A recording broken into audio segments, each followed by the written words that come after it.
ഞങ്ങളുടെ channel subscribe ചെയ്യുക. ഏറ്റവും പുതിയ വാർത്തകൾക്കായി ബെൽ ബട്ടൺ അമർത്തുക. ഒരു ഇന്റർനെറ്റ് കേബിൾ അതെങ്ങനെയാണ് രണ്ട് രാജ്യങ്ങളെ തമ്മിലടുപ്പിക്കുന്നത്? അതും ഒരു വലിയ ഭൗമരാഷ്ട്രീയ പ്രശ്നത്തിലേക്ക്. നമുക്കിന്ന് ആ കഥയൊന്ന് നോക്കാം. ഇത് വെറും ഒരു വഴക്കിൻ്റെ കഥയല്ല കേട്ടോ. ഒരു പ്രതിസന്ധിയിൽ നിന്ന് ഇന്ത്യ എങ്ങനെ ഡിജിറ്റലായി സ്വയം പര്യാപ്തത നേടിയെന്നതിൻ്റെ ഒരു ഇൻട്രസ്റ്റിംഗ് കഥ കൂടിയാണിത്. അപ്പോൾ ഇതാണ് നമ്മുടെ മെയിൻ ചോദ്യം. ഒരു ഇന്റർനെറ്റ് കേബിളിന് എങ്ങനെയാണ് ഇങ്ങനെ ഒരു കൊടുങ്കാറ്റുണ്ടാക്കാൻ പറ്റുന്നത്? അല്ലേ, ശരിക്കും ഒരുമിച്ച് സഹകരിച്ചു പോകേണ്ട രണ്ട് രാജ്യങ്ങൾ, അവർക്കിടയിൽ ഒരു കേബിൾ എങ്ങനെയാണ് ഇത്രയും വലിയ പ്രശ്നമായത്? ശരി, നമുക്കിതിൻ്റെ ഉള്ളിലേക്കൊന്ന് ഇറങ്ങിച്ചെല്ലാം. സത്യം പറഞ്ഞാൽ ഈ കഥ തുടങ്ങുന്നത് വളരെ നല്ല രീതിയിലായിരുന്നു. നല്ല സൗഹൃദത്തോടെ ഇന്ത്യയും ബംഗ്ലാദേശും ഒരുമിച്ചൊരു പ്ലാൻ ഉണ്ടാക്കി, രണ്ടുപേർക്കും ഒരുപോലെ ഗുണമുള്ളൊരു ഡിജിറ്റൽ ഹൈവേ ഉണ്ടാക്കാൻ. ആ പ്ലാൻ എന്താണെന്ന് വെച്ചാൽ സംഭവം വളരെ സിമ്പിളായിരുന്നു.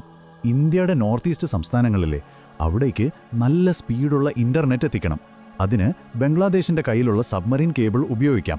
പകരം ഇന്ത്യ ബംഗ്ലാദേശിന് പണം കൊടുക്കും. അപ്പോൾ നോർത്ത് ഈസ്റ്റിന് ഫാസ്റ്റ് ഇന്റർനെറ്റ് കിട്ടും, ബംഗ്ലാദേശിന് നല്ലൊരു വരുമാനവും. ശരിക്കും പറഞ്ഞാൽ ഒരു വിൻ വിൻ സിറ്റുവേഷൻ അല്ലേ?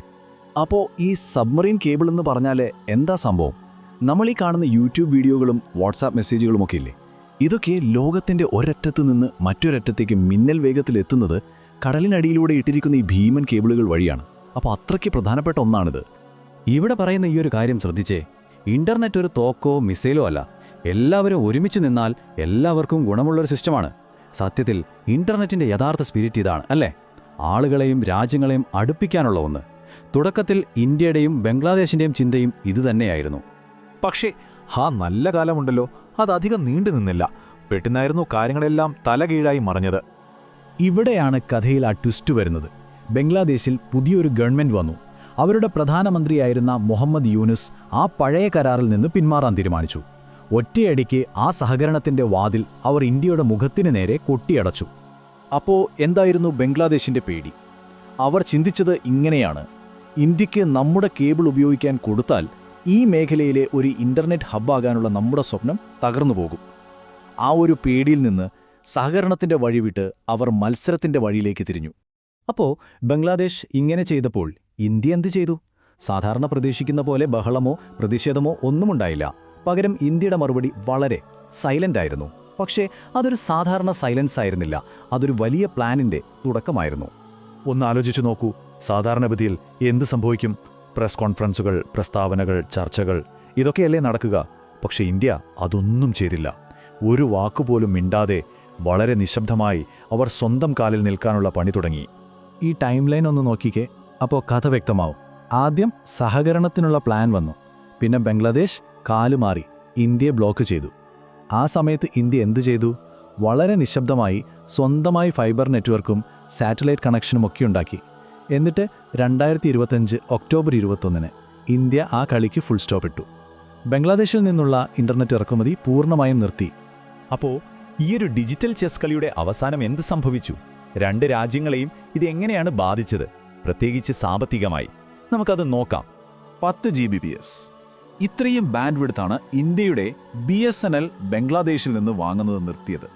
കേൾക്കുമ്പോൾ ഇതൊരു ചെറിയ സംഖ്യയായി തോന്നാം, പക്ഷെ ബംഗ്ലാദേശിന്റെ മാർക്കറ്റിനെ പിടിച്ചു കൊടുക്കാൻ ഇത് ധാരാളമായിരുന്നു. ഇവിടെ നോക്കിയാൽ ആ വ്യത്യാസം കറക്റ്റായിട്ട് മനസ്സിലാകും. ഇന്ത്യക്ക് എന്ത് കിട്ടി? സ്വന്തം നെറ്റ്വർക്ക് സുരക്ഷിതമായി, വിദേശ രാജ്യങ്ങളെ ആശ്രയിക്കുന്നത് നിന്നു, ഇന്റർനെറ്റിന്റെ സ്പീഡും കൂടി. ഇനി ബംഗ്ലാദേശിന്റെ കാര്യമോ? മാർക്കറ്റ് ആകെ തകർന്നു, നല്ലൊരു വരുമാനം പോയി കിട്ടി, സാമ്പത്തികമായി വലിയ സമ്മർദ്ദത്തിലായി. ചുരുക്കി പറഞ്ഞാൽ ഇന്ത്യയുടെ ആ സൈലന്റ് സ്ട്രാറ്റജി ശരിക്കും വർക്കൗട്ടായി. $9 മില്യൺ അതാണ് ബംഗ്ലാദേശിന് ഓരോ വർഷവും നഷ്ടമായ ഏകദേശ തുക. ഇന്ത്യ ഇറക്കുമതി നിർത്തിയതുകൊണ്ട് മാത്രം സംഭവിച്ച നഷ്ടമാണിത്. അത് ചെറിയൊരു തുകയല്ല. സത്യത്തിൽ ഇത് ആദ്യമായിട്ടല്ല സംഭവിക്കുന്നത്. ഇതിനു മുൻപ് 2020 ഇന്ത്യ ഇതുപോലെ താൽക്കാലികമായി ഇന്റർനെറ്റ് വാങ്ങുന്നത് നിർത്തിയിരുന്നു. അന്നും ബംഗ്ലാദേശിന്റെ മാർക്കറ്റൊന്ന് ആടിയുലഞ്ഞതാണ്. അതുകൊണ്ട് തന്നെ ഇങ്ങനെ സംഭവിക്കുമെന്ന് അവർക്കൊരു പക്ഷേ ഊഹിക്കാമായിരുന്നു. അപ്പോൾ ഇന്ത്യയുടെ യഥാർത്ഥ ലക്ഷ്യം എന്തായിരുന്നു? ബംഗ്ലാദേശിനൊരു പണി കൊടുക്കുക എന്നതായിരുന്നു? അല്ല, ഈ സംഭവം ഒരു വലിയ കളിയുടെ ഭാഗം മാത്രമായിരുന്നു. ഇന്ത്യയെ ഡിജിറ്റലായി സ്വയം പര്യാപ്തമാക്കുക എന്ന വലിയ ലക്ഷ്യത്തിലേക്കുള്ള ഒരു പ്രധാനപ്പെട്ട സ്റ്റെപ്പ്. ഈ ഡിജിറ്റൽ സ്വാശ്രയത്വം എന്ന് പറഞ്ഞാൽ എന്തൊക്കെയാണ്? നോക്കൂ, നമ്മുടെ ഇന്റർനെറ്റ് ട്രാഫിക്കിന്റെ പൂർണ്ണ നിയന്ത്രണം നമുക്ക് തന്നെ. ചെന്നൈ, മുംബൈ, ദിഘ പോലുള്ള സ്ഥലങ്ങളിൽ പുതിയ സബ്മറീൻ കേബിൾ ലാൻഡിംഗ് സ്റ്റേഷനുകൾ, എവിടെയെങ്കിലും നെറ്റ്വർക്ക് തകരാറിലായാൽ ബാക്കപ്പ് ആയിട്ട് സാറ്റലൈറ്റ് ഇൻ്റർനെറ്റ്. നമ്മുടെ ഡാറ്റയ്ക്ക് പൂർണ്ണ സുരക്ഷ. പിന്നെ ഒരുപാട് പുതിയ ടെക് ജോലികളും നിക്ഷേപങ്ങളും. ഇതെല്ലാമാണ് ഇന്ത്യ ലക്ഷ്യം വെച്ചത്. ഈ മാറ്റം കൊണ്ട് ശരിക്കും ഗുണമുണ്ടായോ? ഈ കണക്കുകൾ നോക്കൂ. നോർത്ത് ഈസ്റ്റിലെ ഇൻ്റർനെറ്റ് ലേറ്റൻസി, അതായത് നമ്മളൊരു വെബ്സൈറ്റ് ക്ലിക്ക് ചെയ്യുമ്പോൾ അത് ലോഡ് ആവാൻ എടുക്കുന്ന സമയം, അത് 45 മുതൽ 100 മില്ലി സെക്കൻഡ് വരെ ഉണ്ടായിരുന്നത് ഇപ്പോൾ 35-45 കുറഞ്ഞു. നല്ല വ്യത്യാസമുണ്ടല്ലേ? പോരാത്തതിന് നെറ്റ്വർക്ക് ഇപ്പോൾ പൂർണ്ണമായും നമ്മുടെ കൺട്രോളിലായി, കൂടുതൽ സുരക്ഷിതവുമായി. ഇന്ത്യ ഇങ്ങനെ സ്വന്തം കാലിൽ നിൽക്കാൻ തുടങ്ങിയപ്പോൾ എന്ത് സംഭവിച്ചെന്നോ?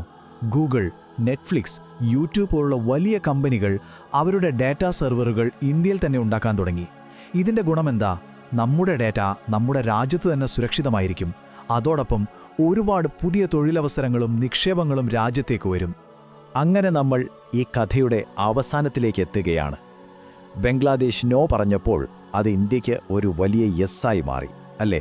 സ്വന്തം ഡിജിറ്റൽ ഭാവിയെ രൂപപ്പെടുത്താനുള്ള ഒരു അവസരമായി മാറി.